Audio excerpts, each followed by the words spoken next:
Frankenstein, un climat glacial et des torrents de lave. Qu'ont-ils donc en commun? Ils trouvent tous leur origine dans l'éruption du mont Tambora.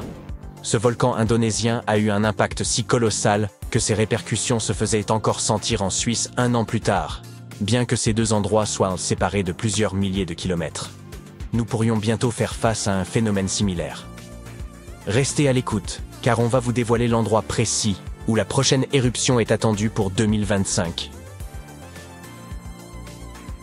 En 1815, le Tambora a connu une éruption d'une force inégalée, projetant un immense nuage de fines particules dans l'atmosphère. Ce voile atmosphérique a réfléchi la lumière du Soleil, provoquant un refroidissement mondial et même l'année sans été de 1816.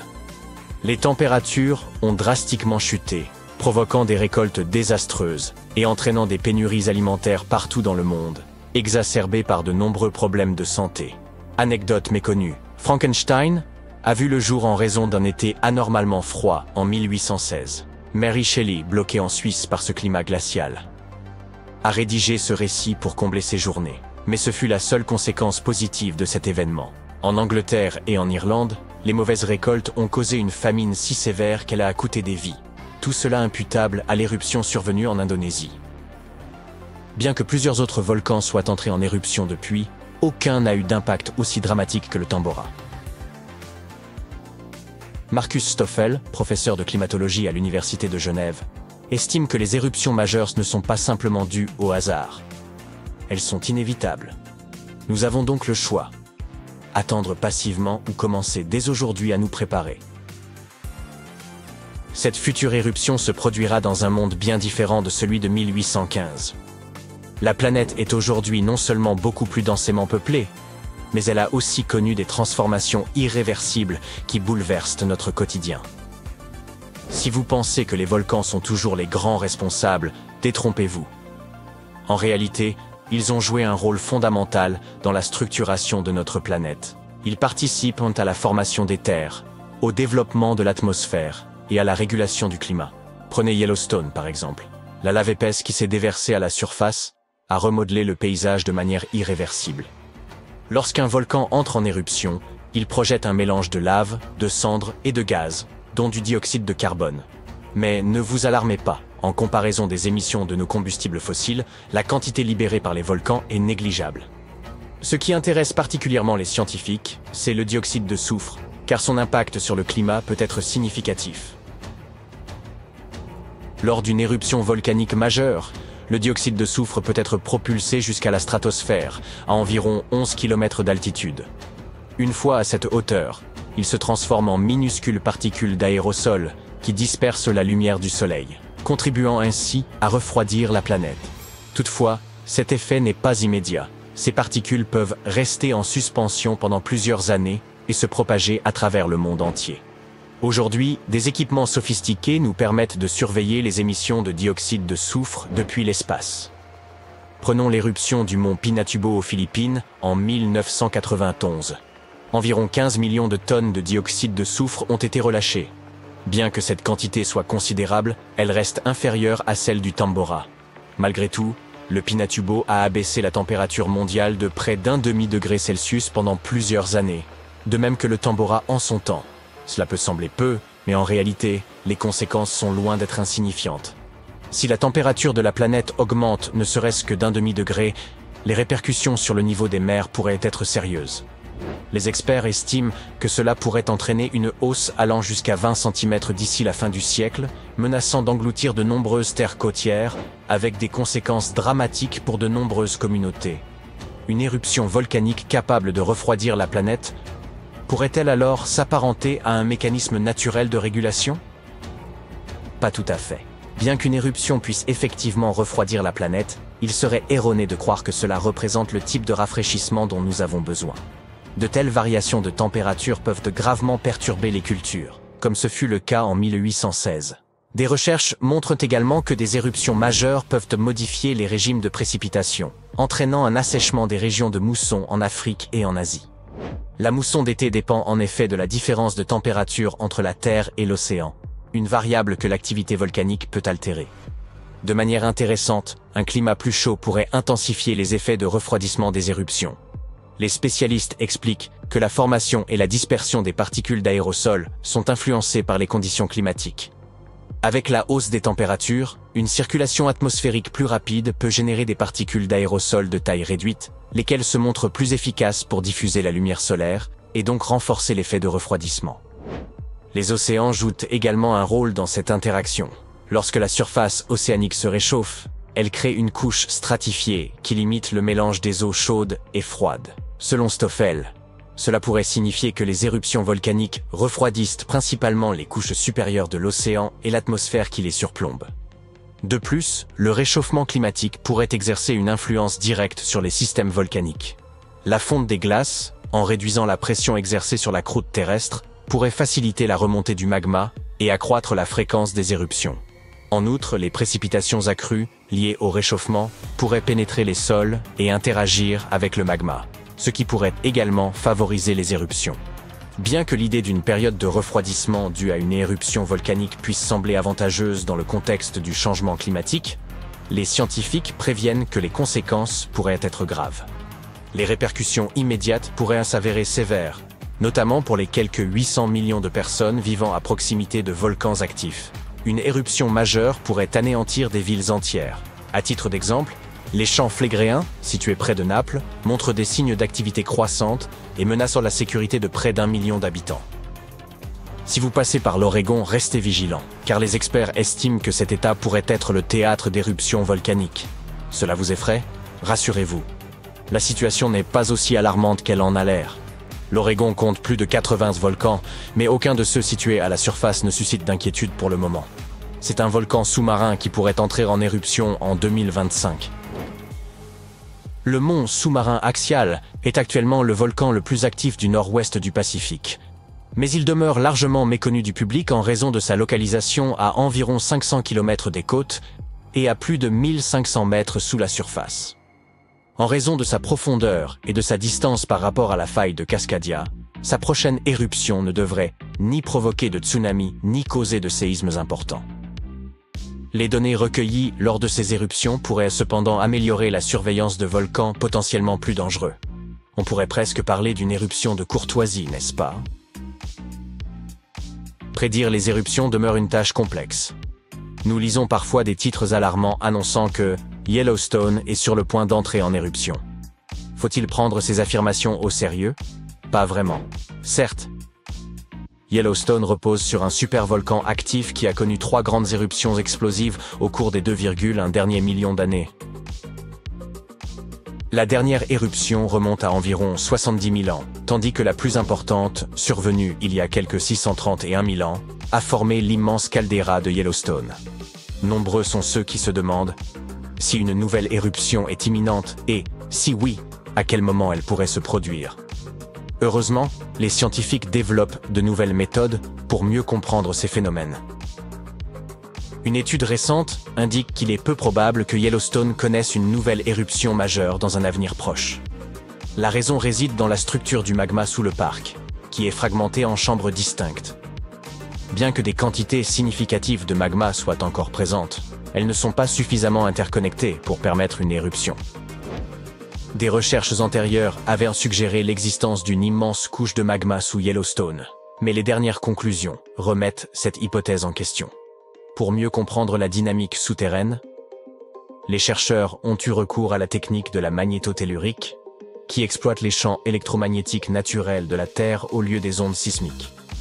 Cette méthode, particulièrement adaptée au magma en raison de sa capacité à bien conduire l'électricité, permet de cartographier efficacement la roche en fusion et de mieux appréhender l'activité souterraine dans les régions volcaniques. Grâce à la magnétotellurique, les chercheurs ont pu dresser une carte détaillée du magma sous Yellowstone, les aidant ainsi à affiner leurs prévisions sur les futures éruptions.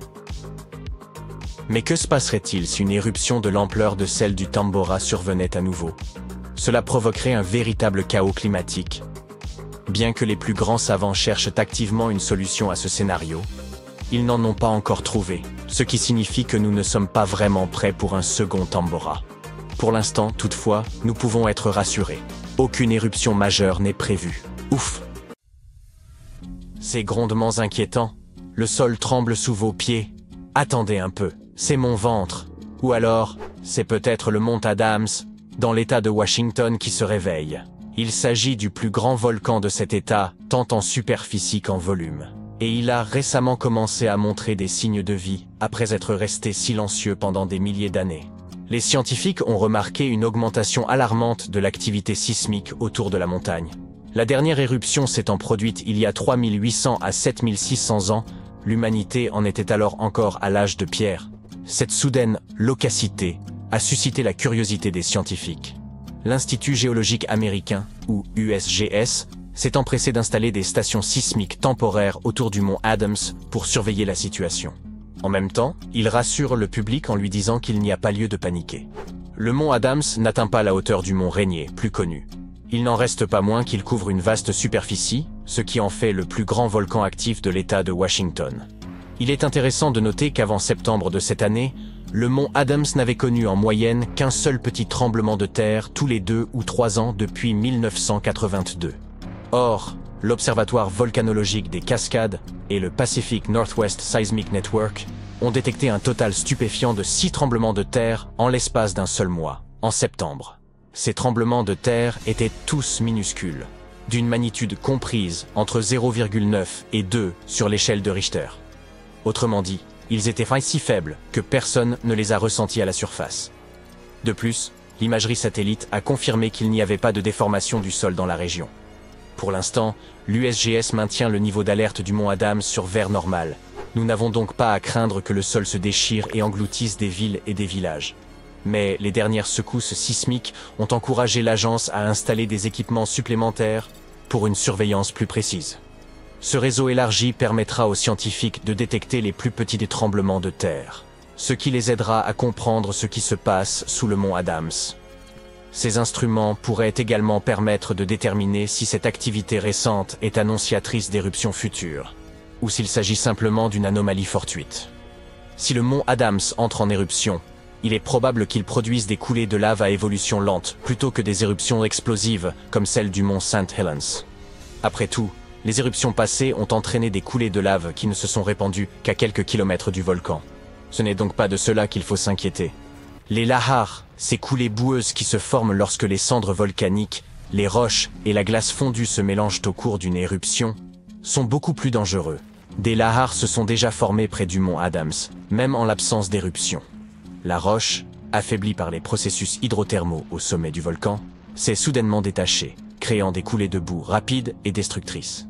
C'est précisément pour cette raison que l'USGS classe le mont Adams dans la catégorie des volcans à haut risque. Bien qu'il n'entre pas fréquemment en éruption, il présente toujours un danger sérieux pour les localités voisines. Le Katla, en Islande, est un autre volcan à surveiller de près. C'est l'un des volcans les plus puissants et les plus dangereux du pays. Sa dernière éruption remonte à plus d'un siècle, en 1918. Mais s'il entre à nouveau en éruption, sa puissance pourrait être 10 fois supérieure à celle d'un autre volcan islandais, dont je n'arrive pas à prononcer le nom, désolé. Ce dernier est entré en éruption en 2010, perturbant complètement les transports aériens dans toute l'Europe. Une éruption du Katla pourrait libérer de grandes quantités de dioxyde de soufre, qui pourraient former des aérosols sulfatés dans l'atmosphère. Ces aérosols réfléchissent la lumière du soleil, ce qui pourrait même entraîner un refroidissement temporaire de la planète. Un tel phénomène s'est souvent produit après des éruptions volcaniques catastrophiques par le passé. Bien que les éruptions soient fréquentes en Islande, le nuage de cendres du Katla s'élèverait probablement plus haut dans le ciel européen et couvrirait de plus grandes zones que celui de l'autre volcan. Il clouerait les avions au sol et aurait des répercussions négatives sur l'économie des pays concernés. L'éruption du Katla nuirait également à l'agriculture, à l'approvisionnement en eau et à la qualité de l'air. En 2014, des scientifiques ont noté qu'une éruption de grande ampleur pourrait même provoquer un tsunami qui se propagerait le long de la côte sud de l'Islande et jusqu'à l'océan. Mais l'impact potentiel d'un tel tsunami n'est pas encore clair. Le Katla a tendance à entrer en éruption à intervalles réguliers, tous les 40 à 80 ans. Ce qui signifie qu'une nouvelle éruption est statistiquement très probable dans un avenir proche. C'est pourquoi le Katla reste sous étroite surveillance scientifique. La Cambre Vieja des îles Canaries est entrée en éruption récemment, en 2021, rappelant au passage son potentiel destructeur.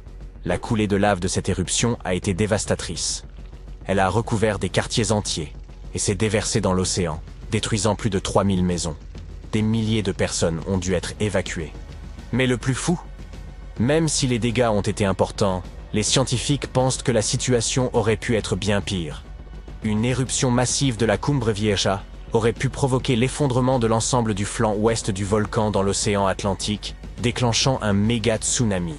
Ce tsunami hypothétique aurait pu créer des vagues de plusieurs dizaines, voire centaines de mètres de haut. Elles auraient pu inonder les côtes du bassin atlantique, y compris certaines parties des États-Unis et de l'Europe. Heureusement, des études récentes affirment qu'un effondrement de cette ampleur est peu probable. Même si la probabilité d'un méga tsunami est faible, les scientifiques pensent qu'il est sage de se préparer à d'éventuelles éruptions, car les dégâts risquent d'être considérables. Les coulées de lave qui se produisent sur ce volcan ont tendance à être importantes et dangereuses pour la vie humaine et les infrastructures de l'île. Si vous décidez de vous rendre en Équateur, vous devez vous méfier du Cotopaxi, l'un des volcans les plus actifs du pays. Depuis 2022, il a connu quelques éruptions mineures. Si ces éruptions étaient relativement faibles, le Cotopaxi présente un fort potentiel d'éruption majeure, ce qui a mis les scientifiques en état d'alerte. Si le Cotopaxi entrait en éruption à grande échelle, il pourrait produire un nuage de cendres de plus de 19 km de haut, menaçant la vie d'environ 200 000 personnes dans la région avoisinante. Le sommet enneigé du Cotopaxi constitue un grave danger. Il fondrait très rapidement en cas d'éruption importante. Cela pourrait entraîner des inondations et des glissements de terrain destructeurs qui pourraient atteindre des zones peuplées. Cette combinaison d'activités volcaniques et d'inondations glaciaires fait du Cotopaxi un volcan à haut risque. Une éruption puissante pourrait se produire bientôt ou dans plusieurs années, voire quelques décennies, mais des mesures de surveillance ont été mises en place pour détecter tout signe avant-coureur. Le prochain volcan à surveiller est déjà tristement célèbre, le mont Vésuve. Son éruption catastrophique en 79 de notre ère a détruit les villes romaines de Pompéi et d'Herculanum. Sa dernière éruption remonte à 1944. Mais le Vésuve reste très actif et représente un risque important pour Naples, l'une des plus grandes villes d'Italie. Une éruption importante menacerait plus de 3 millions de personnes. Une grande partie de la population vit à proximité du volcan, certains même directement sur ses pentes. Si le Vésuve entrait en éruption, on assisterait à une explosion de cendres, de roches et de gaz. Le tout éjecté à des vitesses extrêmement élevées. Même si on ne s'attend pas à un tel événement destructeur avant quelques centaines d'années, le Vésuve reste l'un des volcans les plus surveillés au monde. Après tout, il pourrait causer des dégâts catastrophiques dans une zone densément peuplée. Le Popocatépetl, qu'on a surnommé El Popo, est l'un des volcans les plus importants d'Amérique du Nord. Il s'agit de l'un des volcans actifs les plus hauts de la région, situé à environ 64 km de Mexico. Cette proximité avec une zone métropolitaine de 22 millions d'habitants rend le Popocatépetl particulièrement dangereux. Une éruption importante pourrait produire un énorme nuage de cendres au-dessus de la capitale mexicaine, entraînant une perturbation généralisée. Les cendres pourraient obstruer les systèmes de drainage de la ville, contaminer les réserves d'eau et même provoquer des pannes d'électricité en court-circuitant les systèmes électriques. En outre, des lahares pourraient dévaler le volcan et atteindre les villes voisines. Le Popocatépetl présente une activité sismique quasi constante depuis le début des années 2000, et les petites éruptions y sont assez fréquentes. Au début de l'année 2024, 13 éruptions mineures ont été enregistrées, ce qui a alarmé les villes voisines. Cependant, les volcanologues considèrent que de telles éruptions sont normales pour le Popocatépetl. Si l'on parle de volcans super dangereux, on ne peut pas passer sous silence le parc national de Yellowstone. Il abrite l'un des plus grands supervolcans du monde. Sa dernière éruption massive s'est produite il y a environ 640 000 ans. Mais si ce monstre entrait en éruption aujourd'hui, l'impact serait bien plus dévastateur pour l'ensemble de la planète. Les États les plus proches de Yellowstone, notamment le Montana, l'Idaho et le Wyoming, seraient aux faits les plus touchés et subiraient probablement des coulées pyroclastiques désastreuses. Ces coulées, composées d'un dangereux mélange de lave, de cendres et de gaz, peuvent tout anéantir sur leur passage. De grandes parties du pays seraient également recouvertes de cendres volcaniques, plus d'1 mètre dans certaines régions. À l'échelle mondiale, une éruption à Yellowstone enverrait des tonnes de cendres et de gaz dans la stratosphère, ce qui risquerait de bloquer la lumière du soleil et de faire chuter les températures globales pendant plusieurs années. Cela perturberait l'agriculture, anéantirait les systèmes de transport et provoquerait des pénuries alimentaires à grande échelle. Cependant, si un mythe populaire veut que Yellowstone soit prêt d'entrer en éruption et même en retard, les géologues affirment que ce n'est pas vrai. Les volcans ne suivent pas de calendrier précis et l'activité de la région n'indique pas une éruption imminente. C'est donc une bonne nouvelle. Vous pouvez enfin envoyer le dernier rapport de la journée et respirer. Le week-end pointe le bout de son nez. Mais alors que vous êtes sur le point d'appuyer sur « Envoyer », un grondement sourd sous votre bureau vous effraie. Est-ce le tramway qui passe? Non, malheureusement, c'est un volcan que vous sentez. Quoi, ici, en Arizona? Eh oui, le sol ne cesse de bouger dans cette région, nous rappelant que la Terre est vivante. Mais ne paniquez pas. Voici un peu de contexte. 20 États américains possèdent des volcans éteints, actifs ou dormants. Parmi ces États, on trouve la Californie, le Nouveau-Mexique, le Nevada, l'Utah et le Colorado. Les volcans de l'Arizona sont actuellement en sommeil, mais cela ne signifie pas qu'ils ne se réveilleront pas dans un avenir proche ou pas si proche. Alors, que diriez-vous de vous rendre en Arizona à la découverte des traces de son passé volcanique? Elles parsèment les paysages désertiques de cet État comme les taches sur le pelage d'un dalmatien. Il existe des champs volcaniques entiers au sud-ouest de Phoenix, à l'est de Douglas, près de Flagstaff, au nord de Kingman et près de la frontière mexicaine. Le plus inquiétant, c'est que bien que ces champs ne soient pas actifs actuellement, des éruptions se produisent dans cette région tous les 1000 ans environ, et il semble que le temps soit écoulé. La dernière éruption volcanique majeure et destructrice s'est produite il y a environ 1000 ans au Sunset Crater, un endroit qui mérite notre attention. Nous en parlerons un peu plus tard. Tout d'abord, nous devons parler des points chauds. De quoi s'agit-il, vous demandez-vous?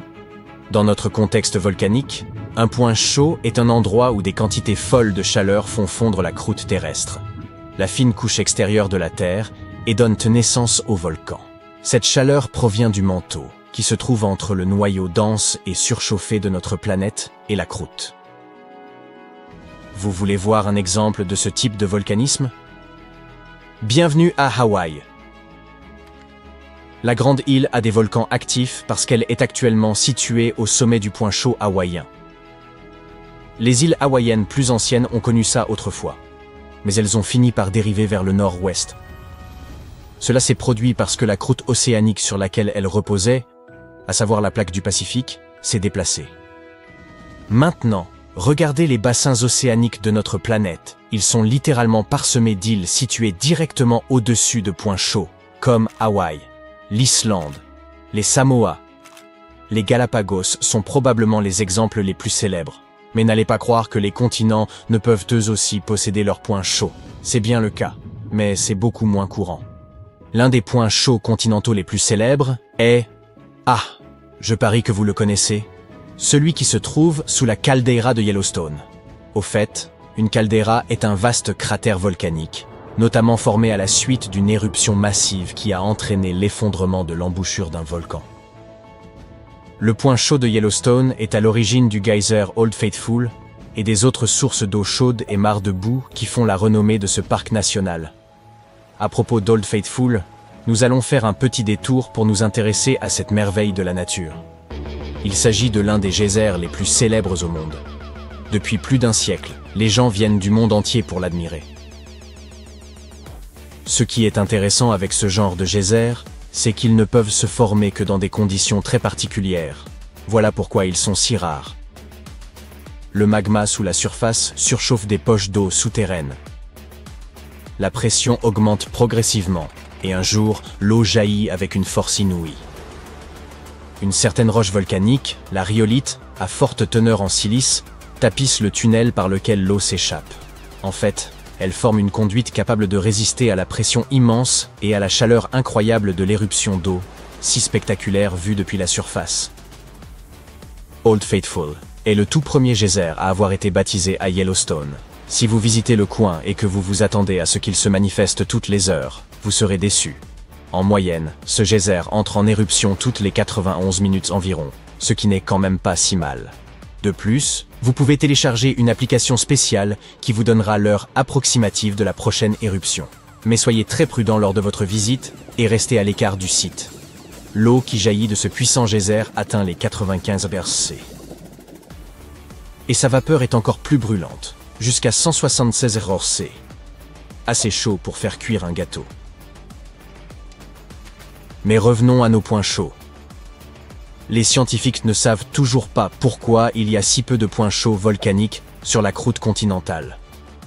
L'une des raisons pourrait être que cette croûte est beaucoup plus épaisse que celle qui tapisse les océans, 4 fois plus épaisse en moyenne. Une autre raison pourrait être que la majeure partie de la croûte terrestre, environ les 2/3, est océanique. Que tout naturellement, donc, plus il y a de croûte, plus il y a de points chauds. Je parie que ceux d'entre vous qui vivent en Arizona apprécieront l'information suivante. Nous allons parler d'un champ volcanique situé en plein cœur de cet État, le champ volcanique de San Francisco. Il s'agit d'une vaste zone comptant plus de 600 volcans. Certes, la plupart d'entre eux sont petits, mais ils n'en sont pas moins impressionnants. Ils sont dispersés sur 4660 km² dans le nord de l'Arizona, un territoire gigantesque. Il est intéressant de noter que les scientifiques ne s'entendent toujours pas sur la question de savoir si ce champ volcanique est réellement situé au-dessus d'un point chaud. Mais ils s'accordent sur un point. Les volcans de cette région sont de plus en plus jeunes à mesure que l'on se dirige vers l'est. Et ce schéma correspond au déplacement de la plaque nord-américaine vers l'ouest, au-dessus de ce qui pourrait être un point chaud stationnaire sous la surface de notre planète. Génial, non ? Le tumulte volcanique dans cette zone a commencé il y a environ 6 millions d'années. En termes géologiques, c'est donc relativement récent. Quant à la dernière éruption, elle s'est produite il y a moins de 1000 ans. Le Sunset Crater, que j'ai déjà mentionné, celui qui se trouve près de Flagstaff, est l'évent le plus célèbre de cette éruption. Le peuple Sinagua a dû quitter ses maisons de Wupatki Pueblo à cause de la catastrophe. Ce site fait aujourd'hui partie du Wupatki National Monument. Vous pouvez y voir comment les gens vivaient dans cette région volcanique il y a de nombreuses années. Si vous explorez ce territoire, vous remarquerez que la plupart des volcans sont des cônes de cendres basaltiques, petits et escarpés. Le plateau du Colorado connaît des conditions climatiques assez sèches. C'est pourquoi les volcans ne se sont pas beaucoup érodés. Certains des plus beaux spécimens, comme celui-ci, qui porte le nom de SP Crater, donnent l'impression d'être apparus hier seulement. Mais regardez autour de vous. Il n'y a pas que des cônes de cendres. Le champ volcanique de San Francisco compte également un stratovolcan, ainsi que des dômes de lave formés à partir de roches volcaniques, rhyolite et dacite, contenant plus de silice que de basalte, à l'inverse de ce que l'on trouve à Hawaï par exemple. Ces roches sont plus épaisses et ne s'écoulent pas aussi facilement. Quoi qu'il en soit, le stratovolcan sera l'un des sites les plus spectaculaires que vous découvrirez au cours de votre visite sur ce champ volcanique. Enfin, pas le stratovolcan lui-même, mais les San Francisco Peaks, qui forment les vestiges de cette immense formation. Ils s'élèvent à plus de 3840 mètres, soit 4 Burj Khalifa et demi placés les uns au-dessus des autres. Ces pics constituent donc l'un des principaux points de repère du nord de l'Arizona. Ils sont non seulement impressionnants, mais également sacrés pour les Amérindiens qui vivent dans la région depuis de nombreuses générations. Contrairement au volcan superactif d'Hawaï, le champ volcanique de San Francisco prend son temps. Des milliers d'années s'écoulent entre deux éruptions. Mais ne vous détendez pas tout de suite. Les géologues affirment qu'une nouvelle éruption est susceptible de se produire prochainement. Elle se produira probablement dans la partie orientale du champ, loin des grandes villes. Ouf! Et si cette nouvelle éruption ressemble à celle qui a formé le Sunset Crater, ce sera un véritable spectacle. Des fontaines et des rivières de lave. Mais tout ça pourrait ne pas survenir avant plusieurs siècles, voire plusieurs millénaires. D'ici là, le champ volcanique de San Francisco restera un joyau caché de l'histoire volcanique de la Terre, et nous sommes impatients d'assister à son impressionnant éveil. La plus grande région volcanique sur Terre n'est pas en Afrique ni au Japon, mais sous la glace de l'Antarctique. Les scientifiques ont découvert 138 volcans dans sa partie occidentale, et si jamais ils se déchaînent, vous le remarquerez sûrement. Ils pourraient y faire fondre d'énormes quantités de glace qui se déverseraient dans l'océan, en augmenteraient le niveau et rendraient notre planète inhabitable pour les humains. Mais avant que vous ne fassiez vos bagages pour vous envoler vers une autre planète, écoutez-moi. Actuellement, seulement 2 des volcans de l'Antarctique sont officiellement classés comme actifs. Et il faudrait toute une série d'éruptions, décennie après décennie, pour qu'ils aient un impact sérieux sur le monde entier. Le mont Erebus, l'un de ces 2 volcans actuellement en activité, porte fièrement le titre de volcan actif le plus austral du monde. Il est en éruption continue depuis au moins 1972.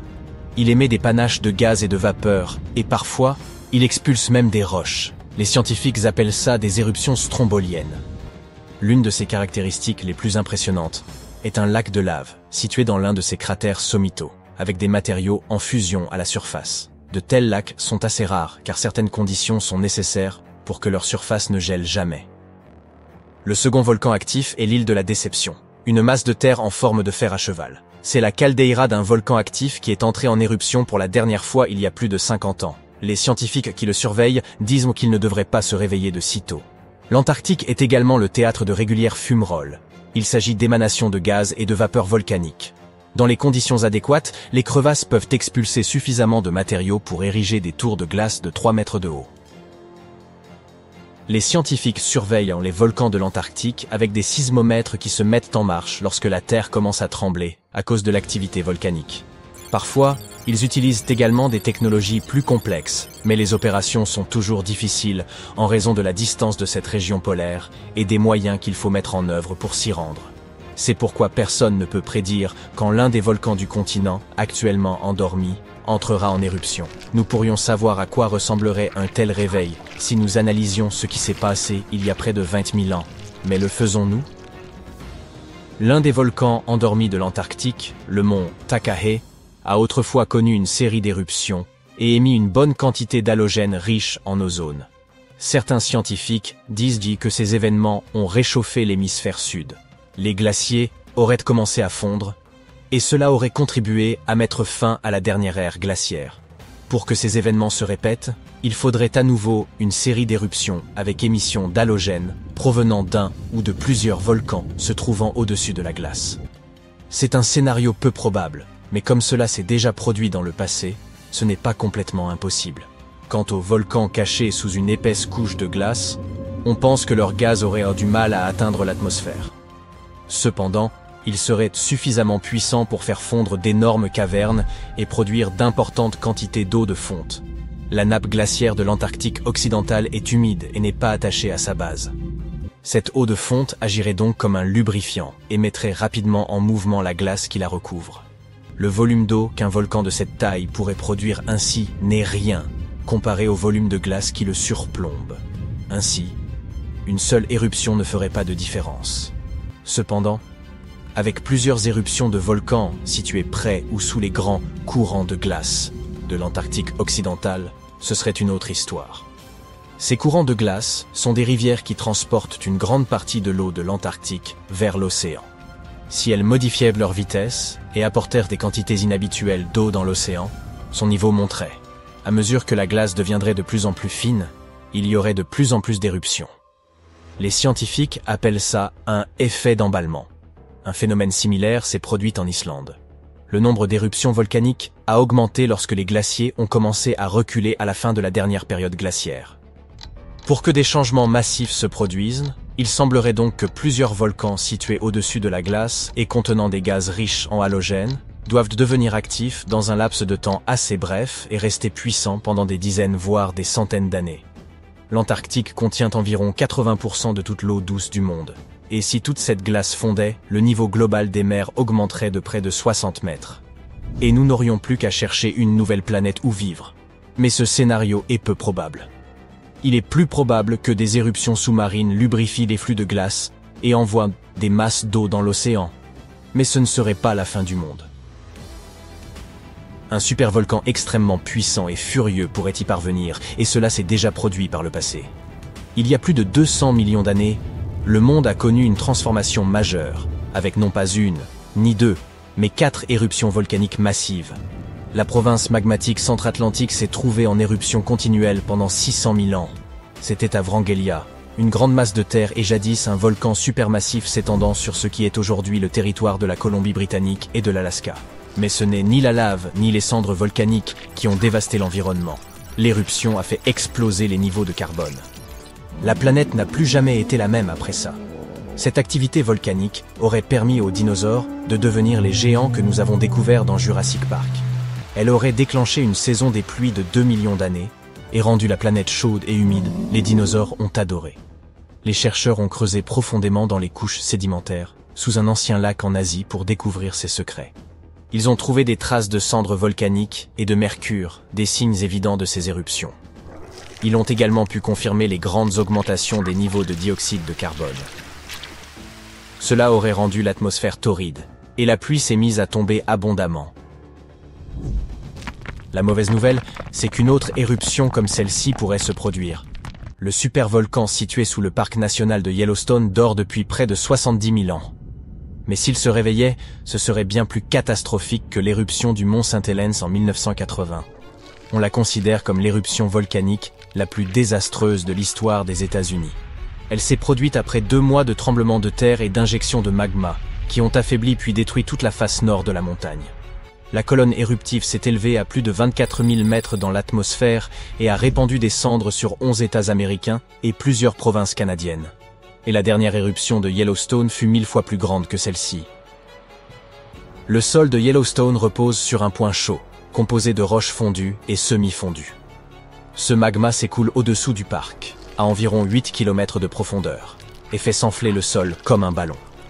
Mais lorsque le magma refroidit, le sol retourne à son état habituel. Les volcanologues surveillent cette activité depuis un siècle. Ils ont remarqué que le sol s'était soulevé d'environ 25 cm il y a une vingtaine d'années, mais que depuis 2010, il redescendait. Les experts disent que nous n'avons pas à craindre de grandes éruptions prochainement. La fin du monde n'est donc pas pour demain. Mais une certaine activité souterraine retient actuellement l'attention des scientifiques. Comme les humains n'ont pas été témoins de tout ce qui a pu se passer à Yellowstone, il est plutôt difficile de dire avec certitude ce qui se mijote là-dessous. Yellowstone a connu quelques grandes éruptions au cours des quelques derniers millions d'années. Elles se sont produites avec une grande régularité, avec des intervalles de 6 à 800 000 ans. La dernière grande éruption a eu lieu il y a environ 640 000 ans, et elle a véritablement remodelé tout le paysage, dispersant des cendres et des débris jusqu'en Louisiane. Il est toujours possible d'en voir les conséquences dans la caldeira de Yellowstone. Les experts disent qu'une éruption massive comme celle-ci est un scénario peu probable. Il est plus probable que nous assistions à des éruptions de vapeur et d'eau chaude ou, au pire, à des coulées de lave.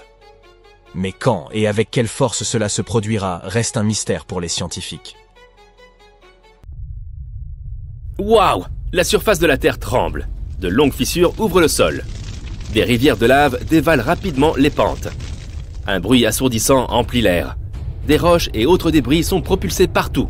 Des nuages de gaz et de cendres volcaniques recouvrent le ciel. Ce n'est pas l'intrigue d'un film catastrophe à grand spectacle. C'est ce qui se passe lorsque des supervolcans décident d'entrer en éruption. Mais ce n'est probablement pas le scénario qui se déroulera lorsque le plus grand volcan du monde, le Mauna Loa, décidera de terminer sa longue sieste. En 2021, les scientifiques étaient persuadés que cela arriverait bientôt. Mais jusqu'à présent, rien. La sismicité du volcan continue d'augmenter, puis de revenir à la normale. Mais on ne sait jamais quand ce géant va enfin se réveiller. C'est pourquoi les experts surveillent l'activité géologique de la plus grande île d'Hawaï depuis un bon moment. La grande île d'Hawaï est composée de 5 volcans, dont le plus actif de la planète, le Kilauea, et le plus grand, le Mauna Loa. Ce mastodonte représente presque la moitié de la masse terrestre de l'île. Et ce que la lave du Kilauea émet en une journée, le Mauna Loa peut le cracher en 20 minutes. C'est ce qu'il a fait en 1984. Alors que le petit frère du Mauna Loa fait des caprices depuis un moment, le géant sommeille depuis sa dernière éruption. Mais très récemment, l'Observatoire volcanologique d'Hawaï a enregistré plus de 200 mini-séismes sous le Mauna Loa. Cela signifie probablement une augmentation du flux de magma en dessous. Le volcan est donc peut-être en train de se réveiller, ou pas. Si le Mauna Loa entrait soudainement en éruption, les coulées de lave pourraient atteindre l'océan et les endroits les plus peuplés et touristiques, comme Captain Cook, et ce très rapidement, en quelques heures seulement. en 1984, la dernière fois que le volcan est entré en éruption, la lave est arrivée jusqu'à la banlieue de Hilo, de l'autre côté de l'île. C'est là que se trouve un campus de l'université d'Hawaï. Heureusement, les habitants ont eu quelques semaines d'avance pour se préparer à la catastrophe. De nos jours, les habitants ont des sacs spéciaux prêts à l'emploi contenant les affaires les plus importantes, notamment leurs documents et de l'argent. Ces précautions peuvent s'avérer utiles en cas d'évacuation d'urgence. Même si la plupart des éruptions du Mauna Loa n'ont jusqu'à présent touché que la zone du sommet, plusieurs d'entre elles ont envoyé de la lave jusqu'à l'océan. Et on ne sait jamais quelle sera la puissance de la prochaine éruption. Maintenant, quelle est la plus haute montagne sur Terre? Le mont Everest? Ça dépend. Du fond de la mer au sommet, le Mauna Loa est plus haut de 300 mètres que le célèbre pic himalayen. Le volcan est si grand qu'il fait littéralement s'affaisser sous son poids la plaque du Pacifique sur laquelle il repose. Les scientifiques affirment que lorsque ce monstre entrera en éruption, le volume de lave qui sortira constituera un danger de mort. Depuis qu'on enregistre son activité, le Mauna Loa est entré en éruption régulièrement, presque tous les 6 ans. Et même si sa dernière éruption remonte à environ 40 ans, les scientifiques sont certains que ça va se reproduire. Tu te souviens de la scène qu'on a évoquée au début? Eh bien, tu peux te détendre. Il est peu probable que cela se produise avec le Mauna Loa. Le fait est que les volcans de la Grande Île, y compris le Mauna Loa, ne sont pas très volatiles. C'est parce que ce sont des volcans boucliers. Ces volcans ont reçu ce nom car ils ne sont pas très hauts et ressemblent au bouclier d'un guerrier posé à plat sur le sol. Les volcans boucliers sont formés par de la lave très fluide. Elle se déplace plus loin et forme des coulées beaucoup plus fines que la lave éjectée d'un stratovolcan, qui est de forme conique et haute, comme le tristement célèbre Krakatoa en Indonésie. Donc, si, ou plutôt quand, le Mauna Loa entrera en éruption, il n'y aura probablement pas de nuages de cendres ni de tonnes de débris. La chose la plus dangereuse sera la lave. Comme le Mauna Loa est un volcan bouclier, la lave est extrêmement fluide et volumineuse, ce qui lui permet de s'écouler loin et vite. À l'aide des cartes théoriques des évents, les experts de l'Observatoire volcanologique d'Hawaï ont établi des cartes des coulées de lave possibles. Ils s'inquiètent de la concentration de tremblements de terre à des taux élevés. Cela signifie probablement que la lave est en mouvement sous la surface. 500 à 600 tremblements de terre par jour sont une raison sérieuse d'être en état d'alerte. D'un autre côté, cela ne signifie pas nécessairement une catastrophe ou une éruption inévitable. Il y a une dizaine d'années, plusieurs tremblements de terre qui se sont produits en même temps ont signalé que quelque chose se passait sous le Mauna Loa. Mais aucune éruption n'a eu lieu. Au lieu de cela, la moitié du volcan s'est déplacée un peu vers le sud.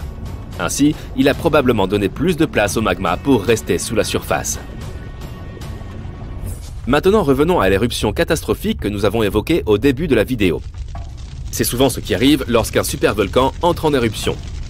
Ce sont des volcans qui ont eu au moins une fois une éruption avec un indice d'explosivité volcanique de niveau 8, qui est le plus haut de l'échelle.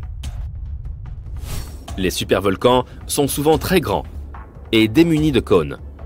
C'est parce qu'ils sont généralement les restes de gigantesques chambres magmatiques qui se sont enflammées, laissant derrière elles une caldeira. On les trouve généralement au-dessus des points chauds. Les supervolcans peuvent produire des super éruptions. Et lorsqu'ils le font, ils soufflent plus de 1000 km3 de cendres, de roches fondues et de gaz chaud dans les airs.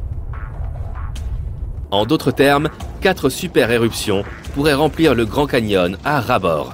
Les supervolcans se forment lorsque des volumes gigantesques de magma brûlant tentent de s'échapper des profondeurs du sous-sol. Ce magma s'élève près de la surface, mais ne parvient pas à percer la croûte terrestre. C'est pourquoi un énorme bassin pressurisé de magma bouillonnant se rassemble à une profondeur de quelques kilomètres seulement. La pression ne cesse d'augmenter car davantage de magma essaye d'atteindre la surface, jusqu'à ce que, boum, une super éruption se produise. La super éruption la plus récente s'est produite en Nouvelle-Zélande. Et quand on dit récente, c'était il y a environ 26 500 ans. C'est à ce moment-là qu'un supervolcan situé sous la surface du lac Taupo a craché dans l'air plus de 1250 km3 de cendres et de pierres ponces. Imagine que 500 000 grandes pyramides de Gizeh s'envolent en même temps. C'est dire à quel point cette éruption était incroyablement puissante. Mais le plus excitant et le plus déroutant dans cette éruption, c'est que le volcan Taupo ne s'est pas simplement éteint comme beaucoup d'autres. Au début, tout se passait comme d'habitude. Plus de 800 km3 de magma s'étaient accumulés sous la surface. et la pression était de plus en plus élevée. Mais après que la roche s'est fissurée et que la première partie de la lave s'est précipitée hors du cratère, quelque chose a mal tourné et le supervolcan a fait une pause. Seulement quelques mois plus tard, l'éruption désastreuse a fait trembler le sol. Et des milliers de tonnes de lave, de roches et de cendres se sont envolées dans l'atmosphère. Le schéma d'éruption inhabituel du topo déroute encore les scientifiques. Mais l'ère des supervolcans n'est pas terminée. Le plus tristement célèbre d'entre eux est probablement celui du parc national de Yellowstone. Ce géant génère au moins 3 éruptions méga puissantes, et qui sait combien de plus petites. Si ce monstre entrait en éruption aussi fortement qu'il y a 2,1 millions d'années, il cracherait plus de 2450 km3 de matière rougeoyante. À titre de comparaison, ce volume équivaut à 65 millions de coupoles du Capitole de Washington DC, empilées les unes sur les autres. Toutefois, les scientifiques sont sûrs que le Yellowstone ne présente aucun danger de nos jours. Pour qu'une éruption se produise, le magma à l'intérieur doit être fondu à au moins 50%. Or, dans le cas de la caldeira de Yellowstone, ce chiffre n'est que de 5 à 15%. Mais bien sûr, le Yellowstone n'est pas le seul supervolcan de notre planète. Il y a aussi le Topo de Nouvelle-Zélande, que tu connais déjà, la caldeira d'Aira au Japon, la Long Valley en Californie, le Toba en Indonésie. Chacun d'entre eux peut un jour produire une super éruption. Il y a aussi plusieurs supervolcans potentiels qui n'ont pas encore mérité ce nom, car ils n'ont jamais produit quoi que ce soit qui ressemble à une super éruption. Par exemple, en 1883, le volcan indonésien Krakatoa a explosé. La puissance de l'éruption a déchiré les parois du volcan, et de l'eau de mer froide s'est engouffrée dans ses entrailles en fusion.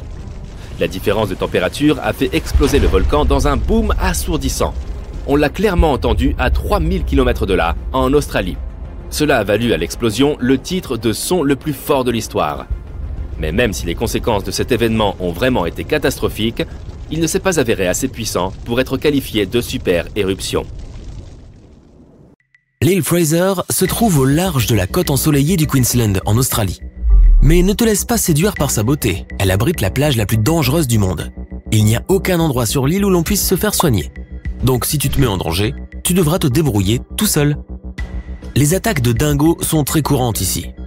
Si tu ne sais pas ce qu'est un dingo, il ressemble à un adorable chien, mais attention, cette race sauvage est extrêmement dangereuse. Et les dents grinçantes du dingo ne sont pas la seule chose dont il faille avoir peur. Les eaux qui entourent l'île sont peuplées de grands requins blancs, ainsi que de méduses. L'île Fraser abrite certaines des espèces les plus dangereuses du monde, notamment la galère portugaise. Une seule piqûre du tentacule venimeux de cette méduse suffit à terrasser un adulte. Même si tu parviens à éviter les créatures de l'île, la mer elle-même est périlleuse. Les eaux sont incroyablement agitées et présentent de puissants courants de retour qui t'éloigneront du rivage sans que tu puisses faire quoi que ce soit. Et n'oublie pas qu'il n'y a pas de sauveteur pour venir à ton secours si tu as des problèmes. Même le sable est dangereux. Des véhicules se renversent fréquemment dans les dunes épaisses. Il est vraiment préférable d'échanger ta voiture contre un buggy. Les voyageurs plongent souvent aussi le long des dunes directement dans les lacs en contrebas. Mais les lacs sont très peu profonds, donc ce n'est pas vraiment une bonne idée. L'île Fraser est aussi connue pour ses magnifiques panoramas, mais tu devras faire attention où tu mets les pieds. Tu peux te sentir au sommet du monde, mais reste bien loin des bords, car des rochers déchiquetés et des vagues déferlantes bordent le rivage en contrebas. Au Brésil, il y a une île connue sous le nom de Snake Island, qui est tout aussi dangereuse. Quel pourrait bien être le danger ici ? Il se trouve qu'elle abrite des milliers de vipères Jararaca iloa, qui sont l'une des espèces de serpents les plus venimeuses de la planète. Elles atteignent plus de 50 cm de long et leur venin à action rapide fait fondre la chair autour de leur morsure. Il y a environ 4000 serpents sur la petite île de 43 hectares. L'île aux serpents est devenue si dangereuse que les autorités brésiliennes ont dû interdire à tout le monde de s'y rendre. Pendant des années, les seuls humains à braver l'île étaient un gardien de phare et sa famille. Mais la légende locale raconte qu'une nuit, un groupe de serpents a rampé sous la porte pour les attaquer et la famille n'a plus jamais été revue. Connue sous le nom de ville au masque à gaz, l'île de Miyakejima n'est pas très hospitalière. Elle abrite un volcan actif et ardent qui est entré en éruption plusieurs fois au cours des dernières années. Plusieurs éruptions massives ont conduit à la propagation d'un gaz hautement toxique sur l'île. Les habitants doivent désormais porter des masques à gaz en permanence et une alarme terrifiante retentit sur l'île lorsque les niveaux de poison sont trop élevés. L'île se trouve également au milieu de la mer du Diable. Des bateaux disparaissent mystérieusement dans la région et les experts ne savent pas pourquoi.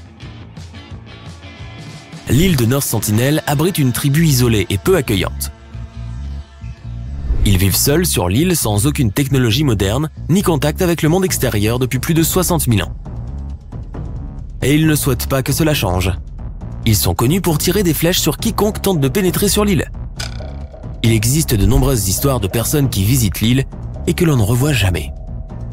Ce ne sont pas les fantômes macabres ou les serpents rampants dont il faut s'inquiéter sur l'île caribéenne de Saba. Ce sont les ouragans. La minuscule île a été frappée par plus d'ouragans violents que partout ailleurs dans le monde au cours des 150 dernières années. Il y a même eu 7 cyclones tropicaux qui sont des tempêtes circulaires intenses. Les vents de ces tempêtes peuvent atteindre 254 km/h. Tu auras aussi du mal à trouver un pilote qui acceptera d'atterrir sur l'île. C'est incroyablement dangereux, non pas à cause des vents, mais parce qu'on y trouve la piste d'atterrissage la plus courte du monde. Elle ne fait que 400 mètres de long. 2 énormes crêtes rocheuses entourent la piste. Il n'y a donc pas de marge d'erreur. Les plages de Kilauea, à Hawaï, étaient autrefois parmi les plus dangereuses du monde. Le volcan Kilauea a été presque constamment en éruption depuis 35 ans, crachant de la lave rougeoyante dans les eaux environnantes. Les températures de l'eau ont même dépassé le point d'ébullition à cause de la lave. Heureusement, il n'est plus actif. L'atoll de Bikini peut sembler être la destination idéale pour des vacances d'été, mais ce n'est certainement pas le cas. Le problème, c'est que cet endroit présente des niveaux de radiation dangereusement élevés et que les habitants ont dû le quitter. Bien que l'île ait été déclarée sûre dans les années 90, ses habitants ont refusé de revenir. Le manque de pêche dans la région a également entraîné une augmentation massive des requins qui nagent dans les eaux à la recherche de leur prochain repas. En revanche, les coraux et les récifs sont florissants. De loin, l'île de Ramree semble idyllique. Sable blanc, palmiers qui se balancent dans le vent, mais attention, on dit que des milliers de crocodiles d'eau salée affamés s'y cachent, prêts à frapper à tout moment. Le nombre exact de ces animaux est inconnu et certains scientifiques affirment qu'il y en a un nombre considérable à l'heure actuelle. Dans le doute, il vaut peut-être mieux s'abstenir.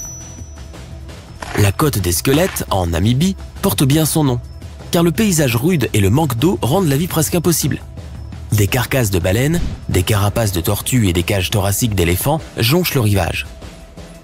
Comme si cela ne suffisait pas, des lions et des hyènes arpentent la plage à la recherche de leur prochain repas. Les eaux environnantes sont tout aussi dangereuses, car elles abritent 11 espèces différentes de requins.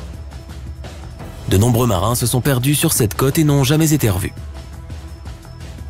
Cap Tribulation, en Australie, fait aussi honneur à son nom car il est rempli de dangers. Les nageurs doivent porter des combinaisons spéciales contre les dards, car l'eau regorge de méduses urticantes. Les crocodiles d'eau salée se cachent aussi dans l'eau, mais il n'existe pas de combinaison pour s'en protéger. Il n'y a d'ailleurs pas que les méduses qui piquent, la région est couverte d'arbres urticants, aux feuilles dentelées qui donnent même du fil à retordre aux dents des crocodiles. Sur la terre ferme, il y a aussi des casoars en colère. Ce sont des oiseaux pratiquement sans ailes, qui ont la même taille qu'une autruche. Ils ont des griffes acérées qui peuvent trancher la peau comme un poignard. La plage d'Utakilev, en Norvège, est l'un des meilleurs endroits pour voir les aurores boréales, mais tu auras de la chance si tu y survis plus d'une nuit. En plein été, l'eau de mer atteint à peine la température de 7 degrés Celsius. Tu auras probablement l'impression de nager dans de la glace. Pendant des années, la plage de Guns Bay est restée un habitat pour les créatures les plus dangereuses de la planète. Les requins apprécient particulièrement ces eaux et le segment côtier est connu comme la capitale du grand requin blanc. Les requins sont attirés par les 60 000 otaries qui affluent sur la plage chaque année. Non contentes d'être des proies pour les requins, les otaries sauvages peuvent aussi être imprévisibles et agressives envers les humains. Les Comores sont probablement la pire destination de vacances pour ceux qui n'aiment pas les moustiques. L'endroit grouille de ces petites bestioles. Les habitants affirment que toute l'eau de l'île est contaminée à cause d'eux, si bien qu'ils ont pris l'habitude de stériliser l'eau avant de la boire, de faire des glaçons et même de se brosser les dents. Si tu aimes beaucoup les noix de coco, il y a un endroit où tu devrais aller pour t'en procurer. Il s'agit de Danger Island. Et oui, c'est le vrai nom d'une des îles de l'archipel des Chagos. Mais cela ne devrait pas t'effrayer. Le principal problème qu'elle présente est le stationnement, ou plutôt un mouillage sûr pour ceux qui y viennent en bateau. Enfin, même si cela peut te laisser rêveur, tu voudras probablement éviter les plages de l'Amazonie. Les piranhas à ventre rouge aux dents acérées, les anacondas et les anguilles électriques ne sont que quelques-uns des résidents réguliers de ces plages. On y trouve l'une des plus grandes variétés d'espèces animales de la planète, notamment le mille-pattes géant d'Amazonie, qui a une morsure venimeuse. Et il n'y a pas que les animaux dont tu dois te méfier. Strychnos et curare sont deux plantes amazoniennes parmi les plus vénéneuses.